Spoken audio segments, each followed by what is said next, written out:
30 तारीख 2024 को सोमवती अमावस्या है। तो आइए कहानी सुनते हैं अनिरुद्धाचार्य जी सोमवती महाराज से। अमावस्या आज की तिथि क्यों पड़ी जानते हो? हमारे यहाँ आज के इस दिन को ना बहुत पावन मानते हैं। तुलसी की परिक्रमा लगाकर 108 माताएं और आज पूजन करती हैं। आज का ये व्रत सुहाग के लिए होता है, स्त्रियां करती हैं।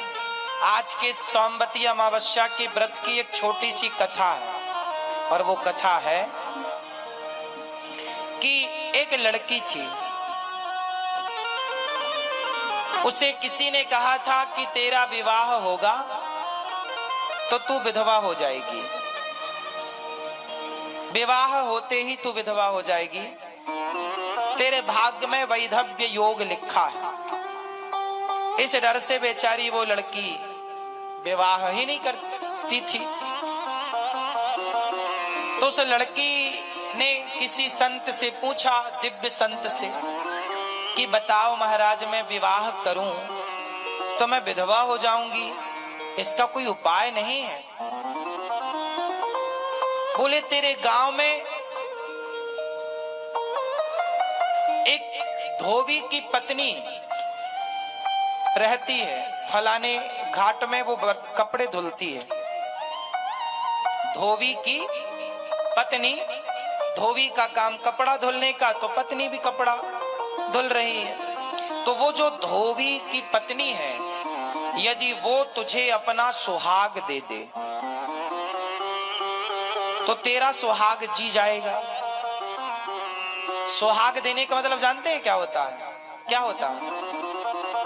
सुहाग का मतलब पति नहीं, माथे का सिंदूर।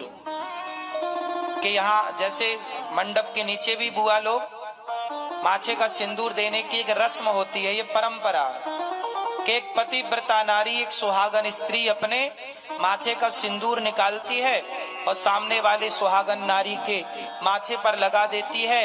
ये एक प्रकार का आशीर्वाद होता है, जिससे उस सामने वाली स्त्री के पति की आयु लंबी होती है। ये सुहाग देना बोलते हैं इसको।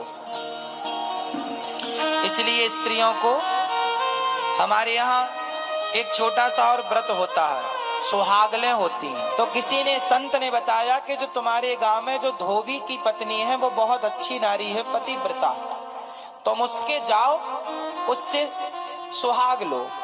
सुहाग लो मतलब माथे का सिंदूर लो। वो अपने माथे का सिंदूर निकाल के तुम्हारे मांग में भरेगी, जाओ।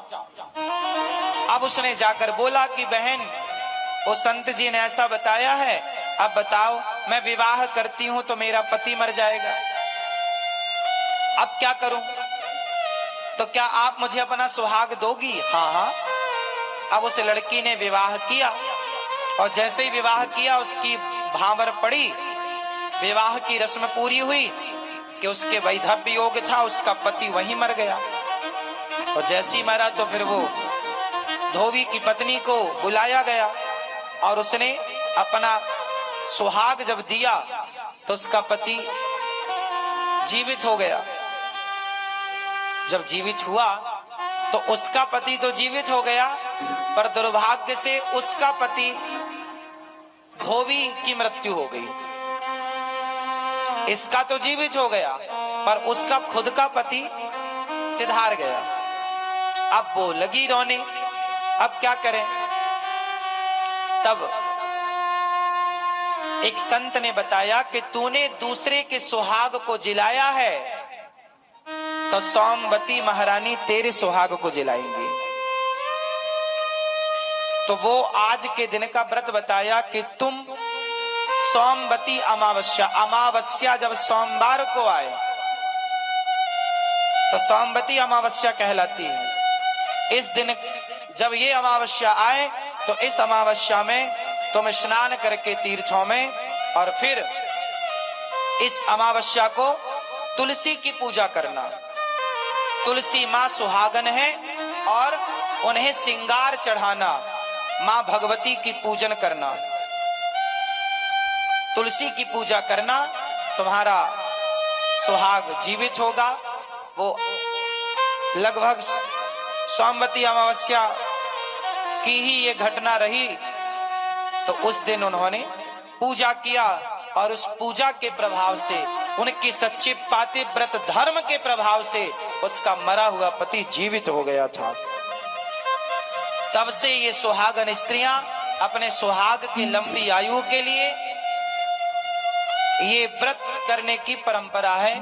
आज के दिन किया गया पूजन पाठ, आज के दिन किया गया पुण्य का कार्य कई गुना फलदायी होता है। इसलिए आज के दिन विशेष रूप से ये पूर्णिमा अमावस्या जो है, ये तिथियां दान पुण्य की हैं।